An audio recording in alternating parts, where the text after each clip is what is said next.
بسم الله الرحمن الرحيم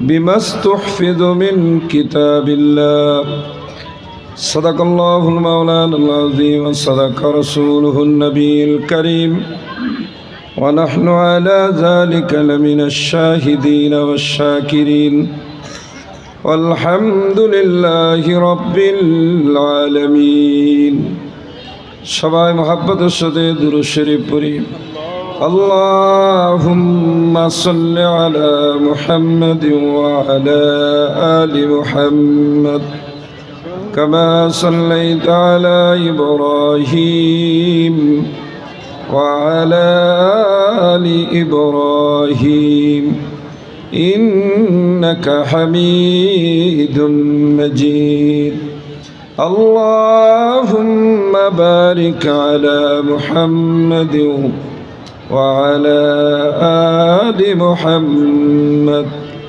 كما باركت على إبراهيم وعلى آل إبراهيم إنك حميد مجيد আল্লাহ পাকের বান্দা ও জনাবে মুহাম্মদুর রাসূলুল্লাহ সাল্লাল্লাহু আলাইহি ওয়াসাল্লামের প্রিয় উম্মতগণ, অত্র সবার সম্মানিত সভাপতি হযরত উলামায়ে কেরাম, আল্লাহ রাব্বুল আলামিনের দরবারে হাজারো লাখ কোটি শুকরিয়া যে আল্লাহ রাব্বুল আলামিন এই ফিতনা ফাসাদের জমানায় যখন মানুষ গুনার কাজ করার প্রতিযোগিতায় লিপ্ত আর নেক কাজ ছাড়ার প্রতিযোগিতায় লিপ্ত, সেই সময় আল্লাহ রাব্বুল আলামিন আপনাকে আমাকে বাংলাদেশের একটা ঐতিহ্যবাহী জেলা গাজীপুর জেলার কোনাবাড়ি ওলামা পরিষদের উদ্যোগে একখানা ওয়াজ মাহফিলের ব্যবস্থা করে, ইসলামী মহাসম্মেলনের ব্যবস্থা করে হযরত উলামায়ে কেরামের জবানে দ্বীনি আলোচনা শোনার বলার জন্য আসার বসার তৌফিক দান করলেন। এজন্য আমরা সকলেই আল্লাহর দরবারে কালিমাতুশ শুকর বলি আলহামদুলিল্লাহ। ভাইরা, আমরা যে মজলিসে আসতে পারছি, বসতে পারছি, এতে খুশি না বেজার? খুশির আওয়াজ কি আসতে হয় না জোরে হয়? তো মহাব্বতের সাথে আর একবার বলি আলহামদুলিল্লাহ। আর আল্লাহ রাব্বুল আলামিন কালামে মাজিদের মধ্যে ফরমান, লাইন শাকারতুম লা আযীদান্নাকুম, যারা আল্লাহর নিয়ামতের শুকরিয়া আদায় করে আল্লাহ রাব্বুল আলামিন তাদের জন্য আল্লাহর নিয়ামতকে আরো বাড়ায় দেন। সুতরাং ভাইরা, আমরা আল্লাহ পাকের নিয়ামতের শুকরিয়া আদায় করলাম। ভাইরা আমার, 2 দিন ব্যাপী ইসলামী মহাসম্মেলনের আজকে শেষ দিন। গতকাল অনেক বড় বড় ওলামা হযরত জাতীয় পর্যায়ের ওনারা আপনাদের সামনে দ্বীনের গুরুত্বপূর্ণ বিষয় নিয়ে আলোচনা রেখেছেন। আজকেও জাতীয় পর্যায়ের অনেক বড় বড় ওলামা হযরত আপনাদের সামনে আসবেন। এই আয়োজনটা আসলে একটা ব্যতিক্রম আয়োজন। সাধারণত ওয়াজ মাহফিল যুবকরা আয়োজন করে, স্থানীয় মুসল্লিরা আয়োজন করেন, অথবা কোনো মাদ্রাসার পক্ষ থেকে মাদ্রাসার কমিটি আয়োজন করে থাকেন। কিন্তু আজকের এই আয়োজন বা এরকম করে আসতে এই কোনাবাড়ি ওলামা পরিষদের ওলামায়ে কেরাম, যারা উম্মতের দরদি হয়ে উম্মতকে মহব্বত করে তাদের জিম্মাদারি পালন করার জন্যে ওনারা এই এত বড় ইসলামী মহাসম্মেলনের উদ্যোগ গ্রহণ করেছেন। আমার বিশ্বাস যে আপনারা সকলেই এই সম্মেলন পেয়ে খুশি। খুশি না বেজার? যদি আমরা খুশি হয়ে থাকি এবং সহযোগিতার জন্যই যদি আমরা এখানে এসে থাকি, তাহলে আমার অনুরোধ থাকবে, আমরা যে ভাইরা দাঁড়ায় আছি, যদি এই মাহফিলে আমরা বসি তাহলে এটাও একটা সহযোগিতা হবে এবং এটা খুশির বহিঃপ্রকাশ হবে। যে মানুষগুলো আমরা দাঁড়িয়ে আছি, যদি আমরা বসি তাহলে এই মাহফিলটা পরিপূর্ণ দেখা যাবে, দেখতেও সুন্দর হবে। আবার যারা এই ময়দানের মধ্যে বসবেন হাদিসের আলোকে, তারাই উপকৃত হবে এই বলে এটাই আশা করা যায়। হাদিসের বাণীর মধ্যে এমনই দেখা যায়।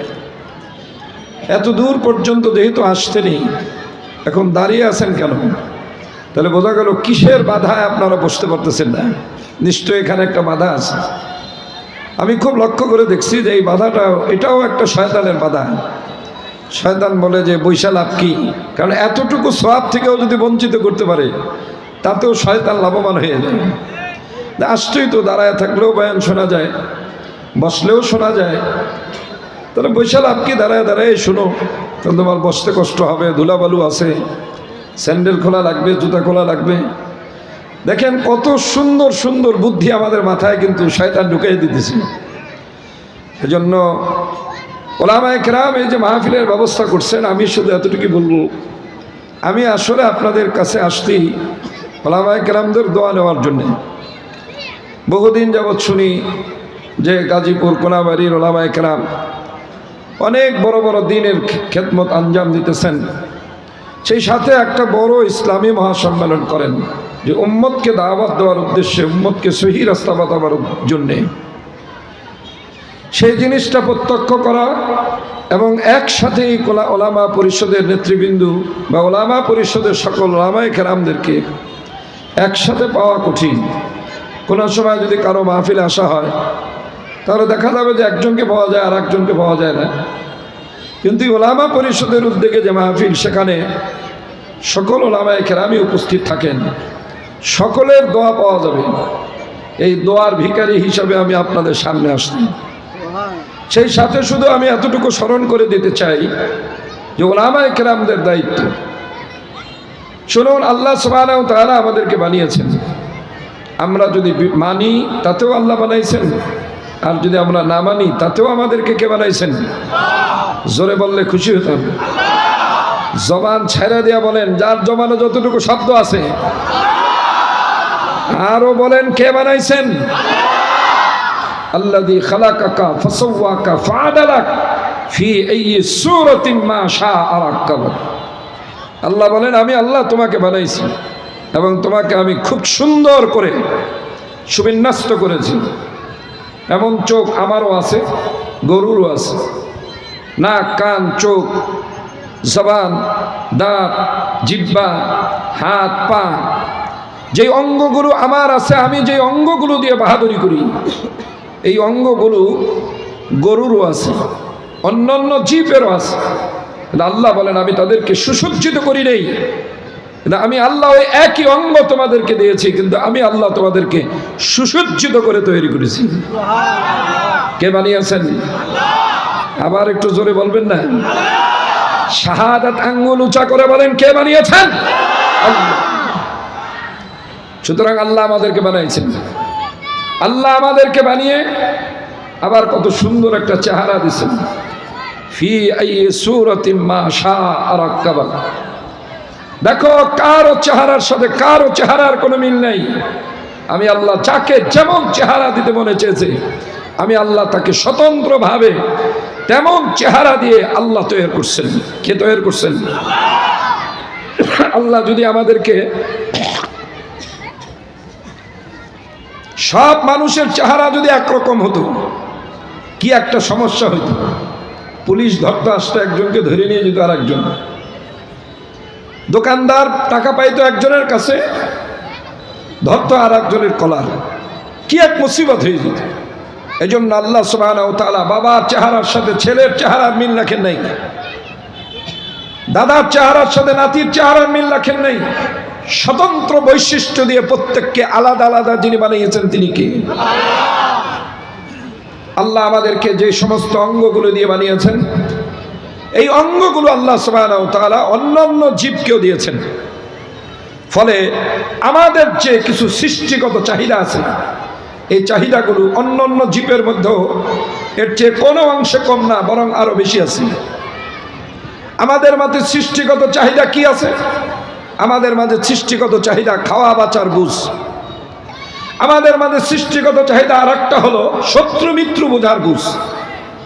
এই যে এই বুঝটা যেমন আমাদের আছে, এই বুঝটা তেমন একটা গরু, ছাগল, জীবের অন্যান্য জীবগুলোর মধ্যেও আছে। ধরুন, আমাকে যদি এতগুলো খ্যার দেওয়া হয়, আমি ওই খ্যারগুলো খাবো? কোনো মানুষ খাবে? গরুকে যদি কতগুলো গোশত দেওয়া হয়, গরু খাবে? কুকুরকে যদি কতগুলো খ্যার দেওয়া হয়, খাবে? কুকুরে কি খাবে?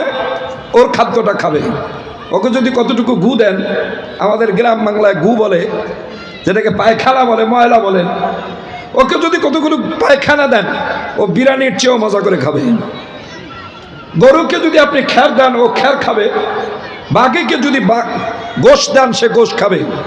আমাকে যদি কতগুলো ভাত দেন আমি খুব স্বাচ্ছন্দ্যে খাবো, কারণ যার যে খাদ্য।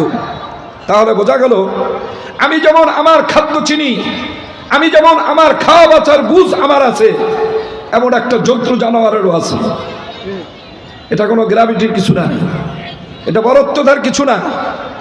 আমার মাদারীপুরে চর্মগিরিয়া একটা বন্দর আছে, ওই বন্দরে জরিপ করে দেখা গেছে যে প্রায় 10,000 বানর আছে। 10,000 বানর যদি একটা বন্দরে থাকে, খুব একটা বড় বন্দর না, তাহলে ওই নগরীর মানুষের অবস্থাটা কি হয় চিন্তা করে দেখেন। মানুষের সামনের থেকে প্লেট কাইরে নিয়ে যায়। যুবকরা একবার বিরক্ত হয়ে তারা কতগুলো রুটির মধ্যে বিষ মিলাইছে। বিষ মিলায় এক রুটি বোঝা বাইধা একটা টোপলা বাইধা ওই টোপলাটাকে ছাদের উপরে দিছে, যেগুলো খাবে আর বানর মারা যাবে। বানর একটা ওইটা ধরছে, ধরে রুটি একটা বের করছে। ওরা আগে খানার আগে